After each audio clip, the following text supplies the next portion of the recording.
welcome to my channel, Life, Law, Then.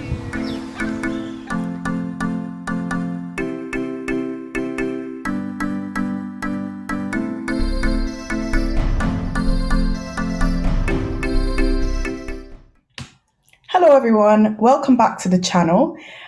Today I want to focus on the LLM in bar practice. I have been receiving some queries via my YouTube platform and my LinkedIn platform regarding approaching this task.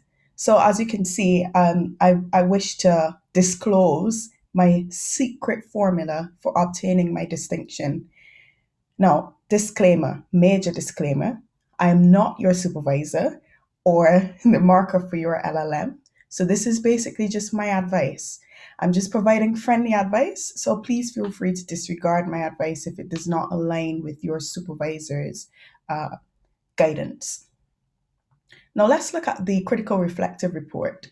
Every provider will probably have a particular way of supervising and marking the critical reflective report. So your starting point should be to read the mark scheme carefully and understand thoroughly what is necessary for you to achieve your ideal grade. If you still don't understand, or even if you think you understand, still discuss the mark scheme with your supervisor. And most of the time, providers will have a group session on this, or they may even have an individual discussion about how it will be marked, what they're looking for. And I find it also helps to have a look at the learning outcomes for the course or the course objectives. At the beginning of the course, they usually provide students with all the resources necessary. So they will probably give you a booklet on what is expected, so the schemes you have to undertake, and how you have to approach the task. Please read all the resources provided, as this is the only way you will know what is expected of you.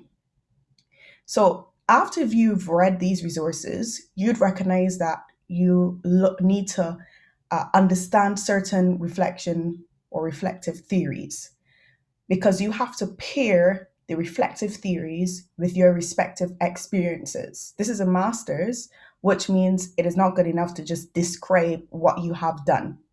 So ensure that you understand the reflective theories. Your supervisor may be able to point you into the direction of different theorists. So dedicate time to read their work and understand the premise of their arguments. This does not necessarily mean that you have to read it cover to cover, as long as you get the gist of it. So read different reflection theories and decide which ones relate best to your experiences. These will be theories which you will use to analyze your experiences as you know. So, for example, let's say you had a client conference. Actually, yes, let's go with that. You had a client conference.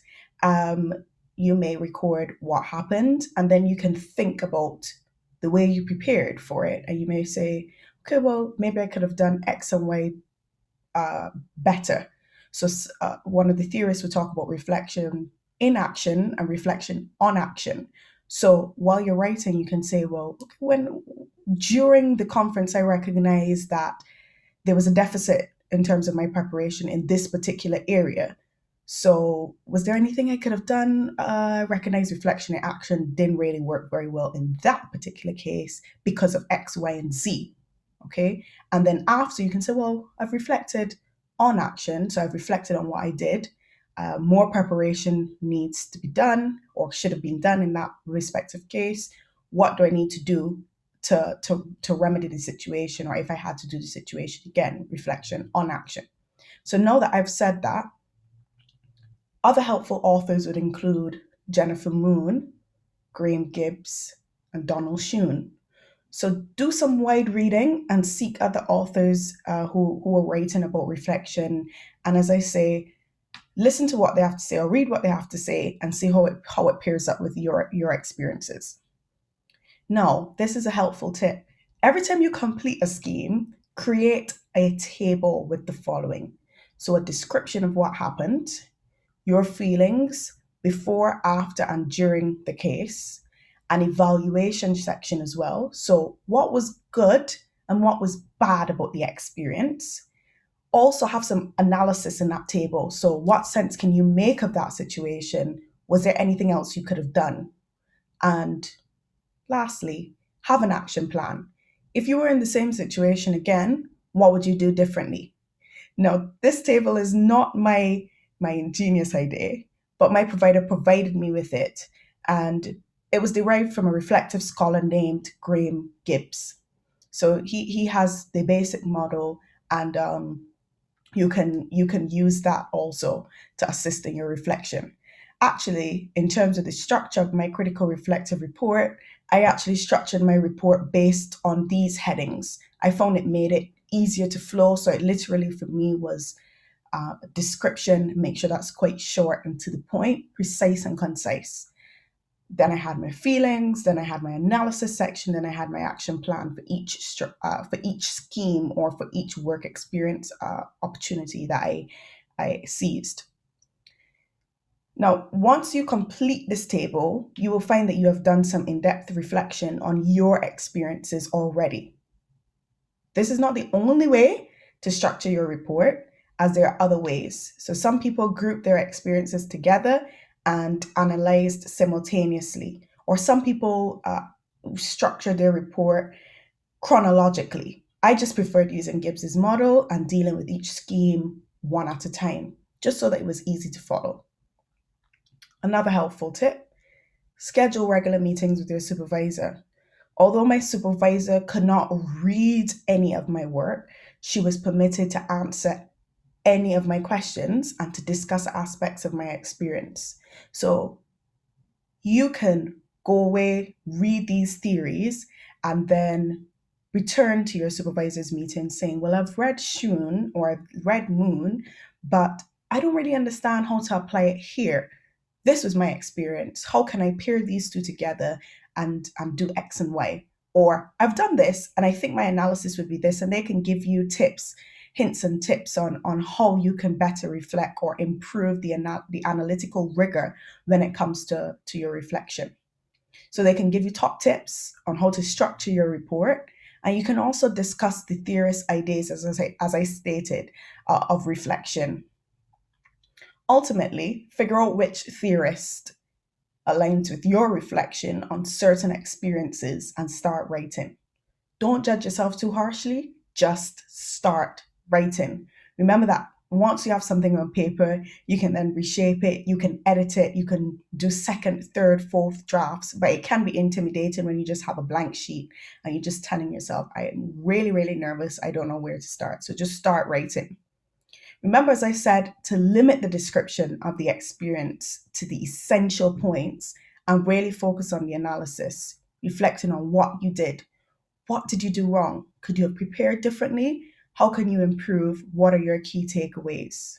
Be critical of your actions. I mean, be really critical of your actions.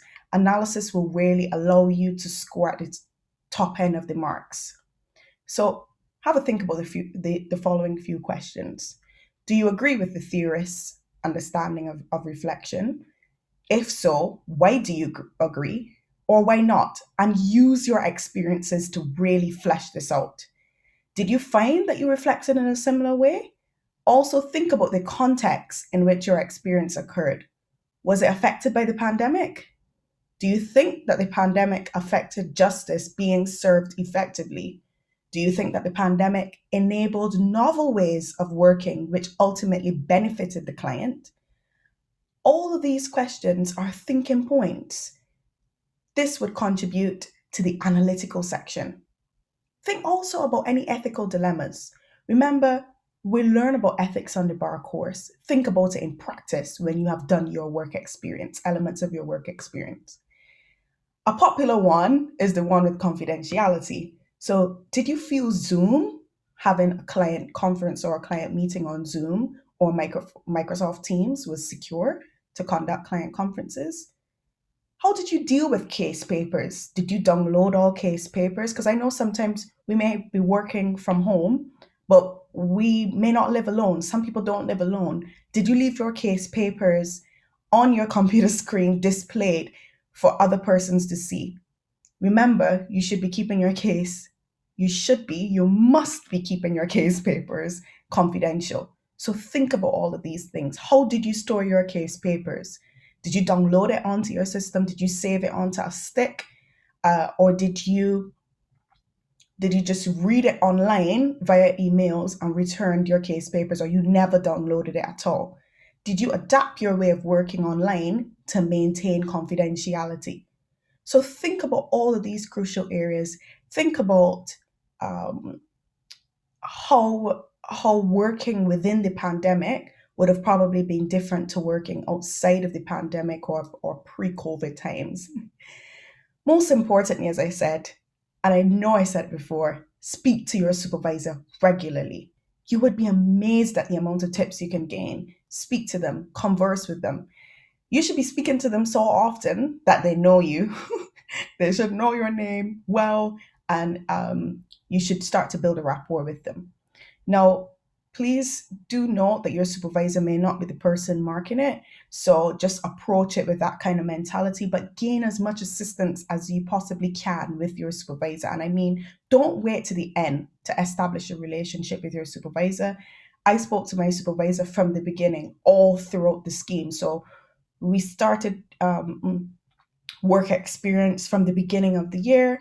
We had training to participate in the Yorkshire Tribunal Advocacy Project, and every time I had a case, I spoke to my supervisor, and I had that table that I told you about earlier. And I worked. So after I finish a particular segment, I go to my table, I record it.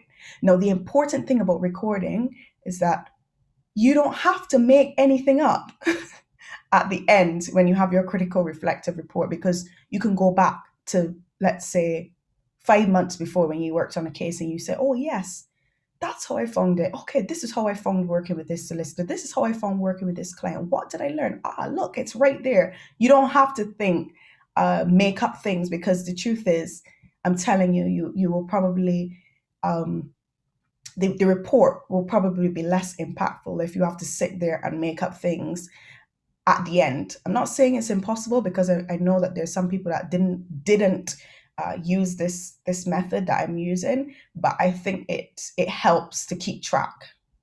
I just gave you a whole bunch of do's, so I'm gonna give you some do nots. Do nots when you approach this. Do not focus, people, on how amazing you have been on the program and make it seem like you have nothing to learn. Be honest with yourself. This is an opportunity to be critical and to better yourself. We're not barristers as yet, or we haven't officially entered the legal profession officially as a barrister, as many of you may be aspiring to be. So you can't have possibly done everything right. Of course, there were some schemes where I got outstanding remarks, outstanding comments, but I dug deeper to find out what else could I have done um, to improve, or to ensure that it could have been better, for example. So don't sit there glorifying or giving yourself a pat on the back. You can say, yes, I received commendations for this, but I think upon reflection, maybe I could have had some objectives to start with. Maybe I could have done this in my planning.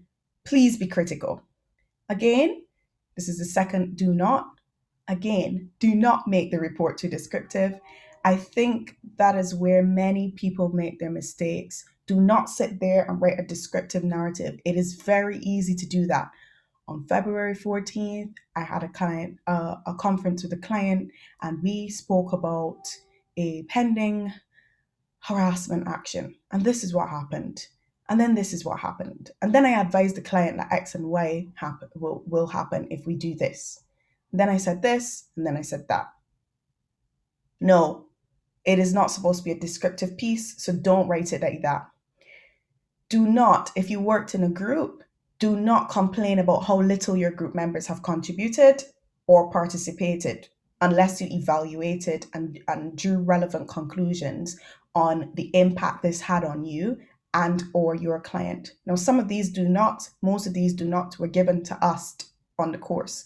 So do not do that. Don't complain. It's not an opportunity for you to just complain unless you have some kind of constructive criticism or some kind of critical analysis coming out of that. Don't inform the marker on how busy you've been due to other commitments. Okay, we know it is the bar course. We know it's very hectic. Everyone is busy on the course, even the supervisors, because your supervisors are solicitors, so they have their own practices as well. You're also liaising with solicitors who practice privately as well. So everyone is busy. It is not an excuse. Don't write that in your critical reflective report. Really, don't do that unless you have relevant conclusions on the impact that this has had on you, your client, or the kind of work you did. Okay, so everything has to come down to being critical of yourself. It's not being critical of anyone else, it's being critical of yourself. Avoid spelling and grammatical errors. That's a simple fix. Give it to whoever you need to give it to get it reviewed. So I asked my mom, can you read this?